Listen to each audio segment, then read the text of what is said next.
Bismillahirrahmanirrahim. Assalamualaikum warahmatullahi wabarakatuh. Innal hamdalillah nahmaduhu wa nasta'inuhu wa nastaghfiruh wa na'udzu billahi min syururi anfusina wa min sayyiati a'malina. May yahdihillahu fala mudilla lahu wa may yudlil fala hadiya lahu. Asyhadu an la ilaha illallah wahdahu la syarika lahu wa asyhadu anna Muhammadan abduhu wa rasuluh. A'udzu billahi minasyaitonir rajim. Bismillahirrahmanirrahim. Ya ayyuhalladzina amanu taqullaha haqqa tuqatih wa la tamutunna illa wa antum muslimun. Amma ba'd. Fa inna asdaqal hadiits kitabullah wa khairal hadyi hadyu Muhammadin sallallahu alaihi wasallam wa syarrul umuri muhdatsatuha wa kullu muhdatsatin bid'ah wa kullu bid'atin dhalalah wa kullu dhalalatin finnar. Rekan-rekan sekalian, kaum muslimin yang dirahmati Allah Subhanahu wa taala, alhamdulillah pada kesempatan kali ini kita bisa melanjutkan kembali kajian kita dalam bab al-at'imah wal asyaribah, makanan dan minuman. Kemarin kita sudah bahas tentang bahwa al-aslu fil at'imati wal asyaribati, secara asal pada dasarnya semua makanan dan minuman hukumnya halal untuk dikonsumsi, kecuali apa-apa yang telah Allah Subhanahu wa taala haramkan. Ini berarti yang dihalalkan lebih banyak daripada yang diharamkan. Kenapa ada juga yang diharamkan? Tentunya ini merupakan ujian dari Allah Subhanahu wa taala, ya. Kalau semua dibolehkan, ya tidak ada ujian dan kehidupan ini lurus, nggak ada dinamika sama sekali dalam kehidupan kita, ya. Dan kita bahas sekarang tentang makanan dan minum yang diharamkan oleh Allah Subhanahu wa taala. Tadi kan secara asal atau pada dasarnya semuanya halal, tapi ada yang dikecualikan, yang diharamkan. Termasuk ini kemarin sedikit kita sudah bahas tapi tidak sampai selesai, ini kita selesaikan. Dikatakan bahwa wala yahillu, dan tidak halal najasun, perkara-perkara yang najis. Seperti apa? Kal maitati, seperti bangkai, ya, seperti bangkai, kecuali dua bangkai yang Allah Subhanahu wa taala, yang Rasulullah sallallahu alaihi wasallam sudah sebutkan bahwa ada dua bangkai yang suci dan halal, yaitu as-samak wal jarad, ikan dan belalang, ya. Kalau ikan belalang ini dikecualikan dari keharaman walaupun dia berupa bangkai sekalipun. Lagi musim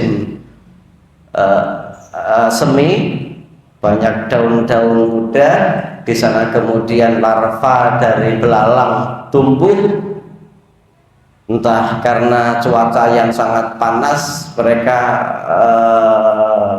paten ketepok di dekat rumah kita, di ladang, di hutan dekat rumah kita, kemudian kita bawa pulang dan kita masak, itu boleh.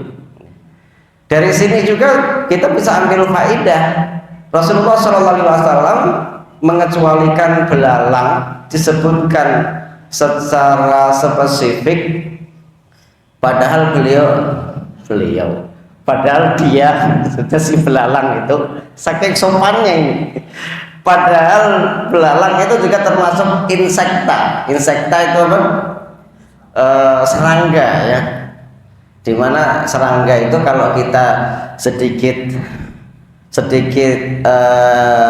melirik ke definisi biologi, itu kan binatang yang setidaknya memiliki 3 bagian tubuh, yaitu kepala, dada, dan perut.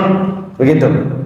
Ciri-ciri umumnya berkaki 6, kemudian kebanyakan memiliki sayap.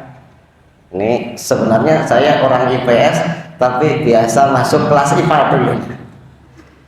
Itu, tapi Rasulullah SAW tidak kemudian mengecualikan dari hal-hal yang haram, dari maitah, dari bangkai, itu keseluruhan serangga.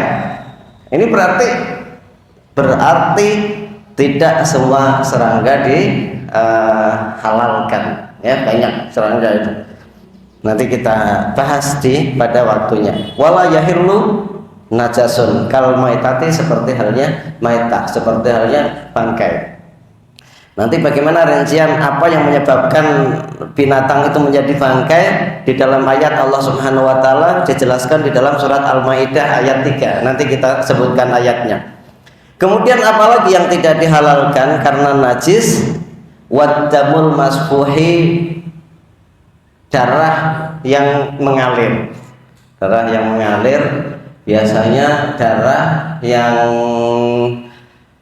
didapatkan dari sembelihan, ya, itu kan banyak sekali. Boleh jadi per satu binatang, khususnya seperti kambing, itu bisa 0,5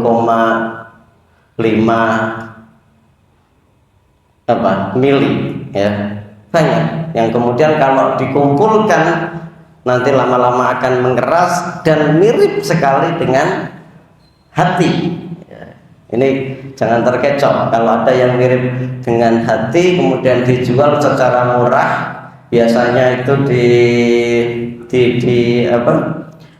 disebut oleh kita, kalau di Jawa namanya dideh, kalau bahasa Indonesianya mungkin namanya marus, ya. Nah, ini haram.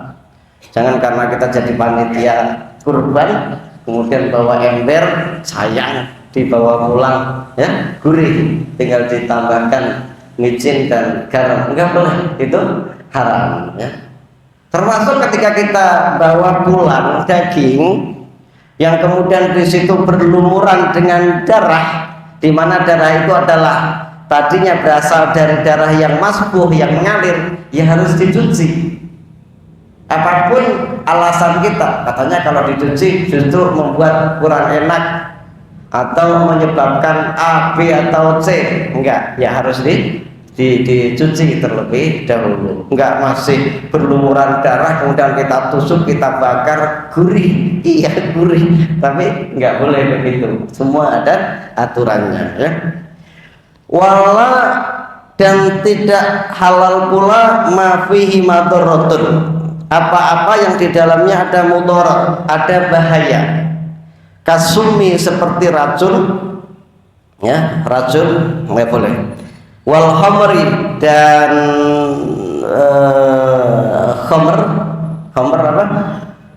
Khamr, ya, khamr kita sudah tidak bisa maknakan sebagai minuman keras, tetapi al-khamru kullu muskirin, yang namanya khamr adalah setiap yang memabukkan, yang membuat otak kita tidak normal, itu namanya khamr, ya. Kalau dulu adalah dimaknakan secara spesifik minuman keras karena kebanyakan khamr saat itu memang berbentuk cair, tapi sekarang khamr bentuknya macam-macam. Ada yang berupa serbuk, ya, ada yang berupa cairan, atau mungkin ada yang berupa asap. Kan sekarang banyak yang mengkonsumsi khamr ini dengan cara dibakar kemudian baru dihirup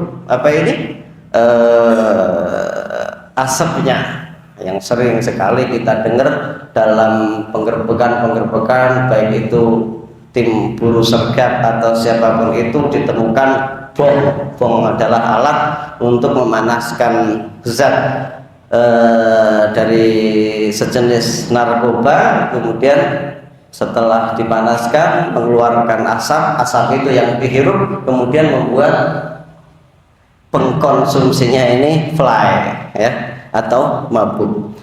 Apalagi wal mukhaddirat, yaitu candu, narkotika, narkoba dan yang semisalnya.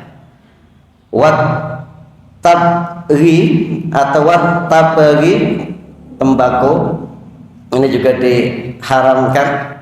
Wal qad dan al qad ini kebanyakan di Yaman sana ya,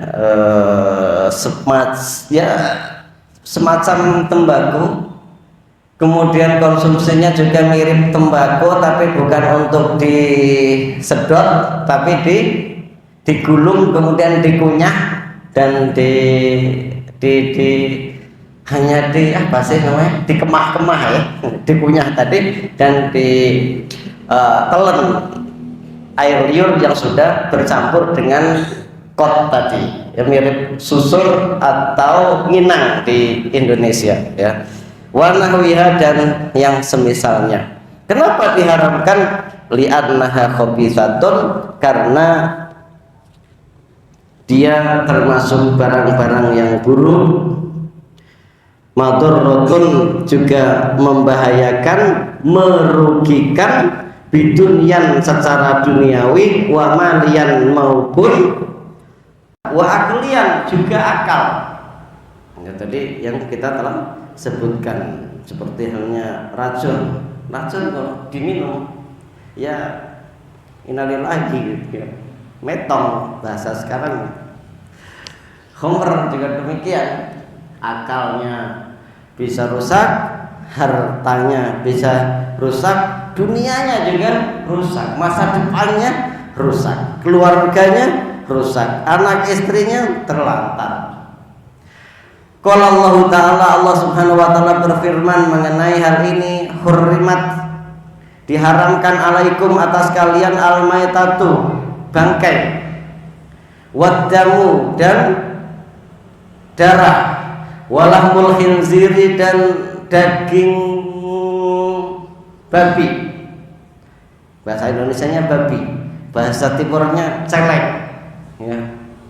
Wa ma uhilla li ghairillahi bihi, dan apa saja yang disembelih bukan karena Allah Subhanahu wa Ta'ala, atau apa saja yang disembelih karena selain Allah Subhanahu wa Ta'ala. Mau panenan nyembelih ayam, kemudian ayamnya ditaruh pojokan sawah. Mau panenan ditaruh di pojokan ladang. Mau nebang pohon yang sudah berusia tua karena dikhawatirkan celaka, kemudian disembelihkan ayam atau hewan sejenisnya dan ditaruh di bawah pohon tersebut. Atau ini memang masih agak samar antara budaya yang menyimpang atau hadiah untuk pengantin sunat ini biasanya di sebagian daerah, nggak tahu kalau di Sunda ya, atau di daerah kita berada. Ini kadang kan kalau ada yang mau hajat, ini membuat ayam bekakak. Bukan untuk disuguhkan kepada tamu, bukan untuk dikonsumsi oleh yang tuan rumah. Ini ditaruh di pojokan-pojokan rumah. Ya, kecuali yang jelas bekakak ini sendiri kan artinya ayam utuh yang di apa namanya? Yang diolah ya. Ini secara umum namanya kan bekakak. Yang kita maksud wa ma uhilla li ghairillahi bi, ini adalah bekakak yang kemudian bukan untuk dimakan tapi ditaruh di pojokan-pojokan rumah saat mau hajatan dan yang lain sebagainya. Itu juga harus diwaspadai. Kalau kita punya family, punya orang tua, saudara, tetangga, yang masih menggunakan tradisi itu, ya perlu ditanya, ini bekakak untuk disuguhkan ke kami tamu apa mau dikasih ke pojokan-pojokan rumah. Yang begini yang harus jelas diwaspadai ya dan ditinggalkan. Contoh lagi, larung sesaji, terus kemudian sedekah bumi, sedekah laut yang kemudian disembelihkan di dalamnya binatang. Memang nggak dibuang semuanya, nggak dilarung semua, ya, cuman kepalanya saja. Badannya yang lebih banyak karkasnya itu dibagi-bagi dan dimakan.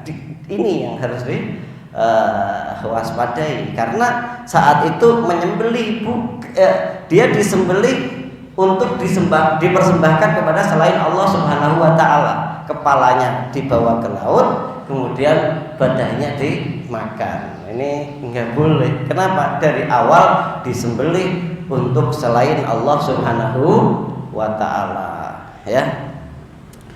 Wal munkhaniqatu, binatang yang tercekik. Kesel. Punya tanaman, punya tetangga, punya piaraan. Kalau tiap-tiap ke ladang kita, saking keselnya antum cekik, mati. Ini haram untuk kemudian dikonsumsi. Makanya jangan sadis-sadis, cukup dihalau. Kambing dicekik. Terus apa lagi? Wal mauqudatu. Ini anak-anak kampung pinggiran ini juga punya pengalaman, punya jemuran padi, bolak-balik nggak pamit, nggak permisi, ayam, ya, bukan hanya makan, nyekerin. Karuan kalau hanya dimakan habis kenyang dia pulang, enggak. Akhirnya antum sawat pakai batu ataupun pakai kain, mati. Ya sudah, biarkan. Berarti dia bangkai dan hukumnya haram. Wal mutaradiyatu, jatuh. Antum lagi boring, jalan-jalan ke Alpen sana, pegunungan Alpen, tahu ya? Ketemu, ngelihat kambing liar. Antum kejar, kambingnya jatuh, mati. Terus diapain? Biarin aja, biar dimakan sama burung-burung pemakan bangkai ataupun karnivor yang lain. Ini jatuh, karena jatuh, ya. Wan natihatu, tertanduk. Kan panitia kurban kebetulan ngumpul kambingnya atau sapinya, kacau di sana, chaos di kandang gitu, saling tanduk. Ada yang mati, sayang nih untuk panitia, enggak, ya, enggak boleh, itu haram hukumnya, tertanduk. Wa ma'akala sabu'u, dan apa yang diterkam oleh atau dimakan oleh binatang buas. Lagi main hiking atau yang sebagainya, atau di rumah dah kita melihara ayam, malamnya keduluan sama anjing, ya, ataupun apalagi itu yang suka naik-naik musang, ya, kepalanya hilang, badannya utuh, wah sayang, masih seger, ya tetap itu adalah haram. Apa yang diterkam ataupun yang mati karena digigit oleh binatang buas. Dikecualikan di sini illa madzakaitum, kecuali apa yang sempat kalian sembelih. Wa ma biha alan nusubi. Maaf, ini sebelum ke situ, illa madzakaitum, kecuali apa yang sempat kalian sembelih. Tadi nyekik kambing, masih kambingnya setelah dicekik memang langsung jatuh, dan tapi masih menunjukkan tanda-tanda kehidupan dia. Ketika disembelih, darahnya juga mengocor, dia juga masih sempat meronta-ronta dengan kuat. Maka yang kayak begitu masih halal dimakan apabila kita masih sempat untuk menyembelihnya.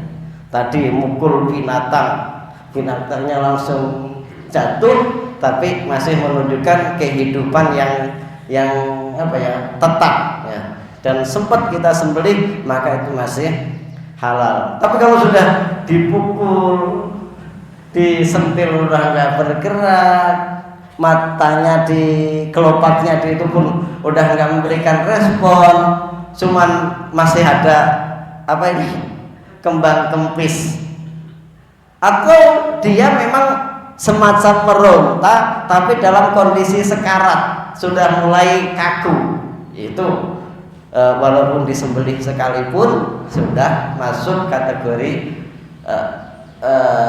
bangkai.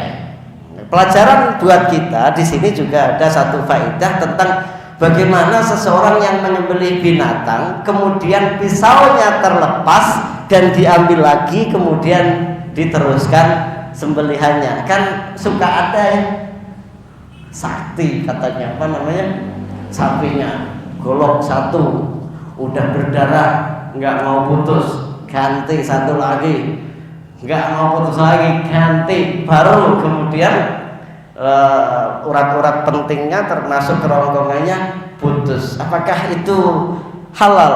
Halal ya, selama ketika disembelih terakhir itu atau selama sebelum disembelih itu dia masih memiliki hayatun mustaqirrah, dan langsung segera diambil. Begitu lepas jatuh, yang megang nggak pageh, nggak kuat, akhirnya pisaunya jatuh atau kepalanya yang jatuh, kemudian diambil dan disembelih lagi, itu halal. Tapi kalau antum pisaunya enggak, itu antum tinggal ke pasar, akhirnya dia lemes karena kehabisan darah, padahal beberapa urat belum putus, baru sampai kerongkongan, nggak mati, antum cariin pisau kemana-mana, akhirnya sudah lemes, baru ya ini sudah masuk dalam kondisi maitah atau bangkai. Tidak boleh pula wa ma dzubiha 'alan nusubi, haram binatang yang disembelih untuk persembahan atau berhala. Wa antas taksimu bil azlam, dan diharamkan atas kalian binatang yang digunakan untuk untuk mengundi nasib, ya, mirip-mirip dengan persembahan atau berhala, adalah merupakan perbuatan fasik. Untuk itu diharamkan oleh Allah Subhanahu wa ta'ala. Baik, yang terakhir yaitu firman Allah Subhanahu wa ta'ala mengenai penjelasan apa yang telah kita sebutkan di atas. Ya ayyuhalladzina amanu, wahai orang-orang yang beriman, la taqulu amwalakum bainakum bil batil.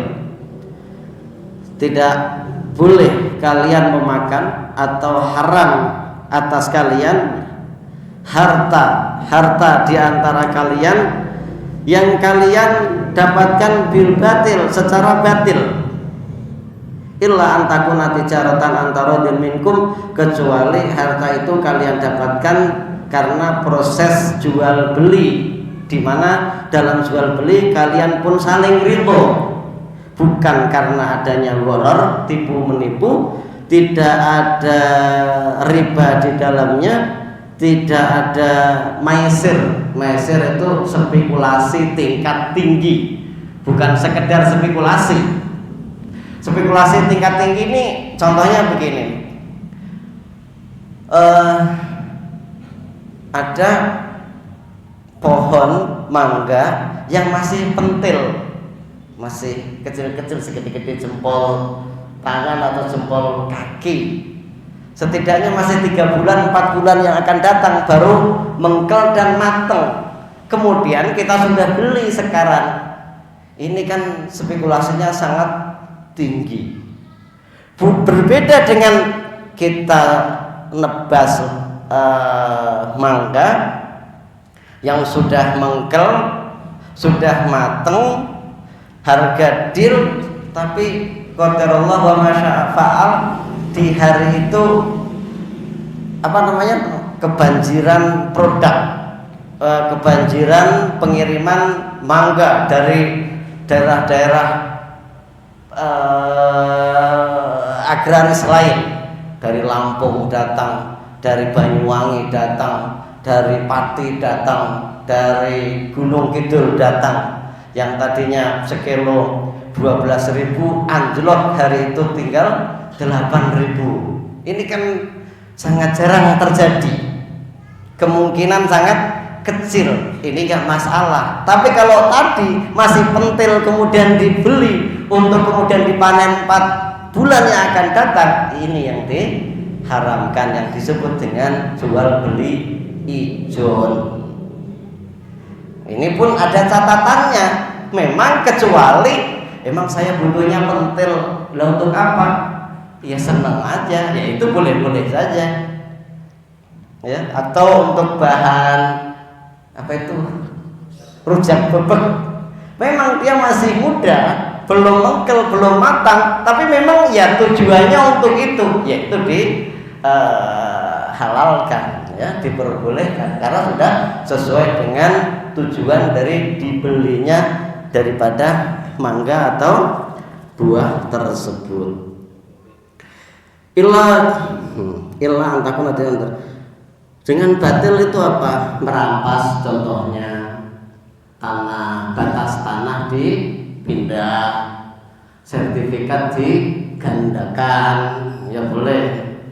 Yang seharusnya untuk menu MBG di korupsi, contoh saja itu ya. Wala taqtulu anfusakum, dan janganlah kalian membunuh diri kalian sendiri. Membunuh ini artinya bukan kemudian kita bunuh diri secara langsung pakai golok atau pakai tali kemudian kita lompat, bukan.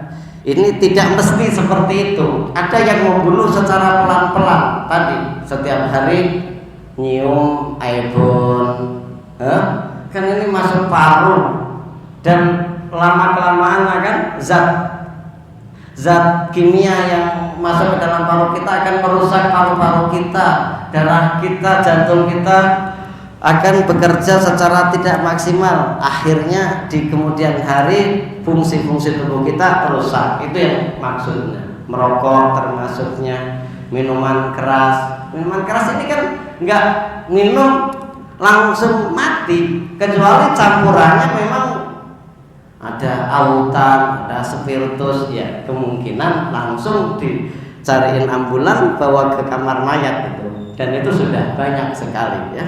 Innallaha kana bikum rahimah. Allah Subhanahu wa taala membuat aturan sedemikian rupa ini dalam rangka karena kerahiman Allah Subhanahu wa taala kepada kita. Allah tahu onderdil kita, Allah yang membuat kita, mana yang manfaat dan mana yang mudarat, Allah sangat tahu. Dibuatlah aturan-aturan.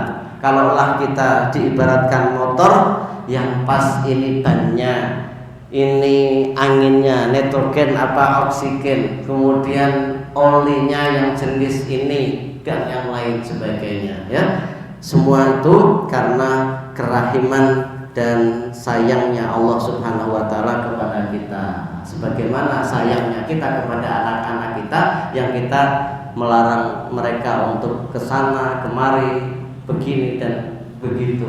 Itu kan karena sayang. Ini yang harus kita sadari, dan setiap mendapatkan aturan dari Allah Subhanahu wa taala sam'an wa ta'atan untuk kebaikan kita, dunia kita maupun akhirat kita. Demikian wa sallallahu ala nabiyina Muhammadin wa ala alihi Muhammad. Subhanakallahumma bihamdika asyhadu an la ilaha illa anta astaghfiruka wa atubu ilaik. Assalamualaikum warahmatullahi wabarakatuh.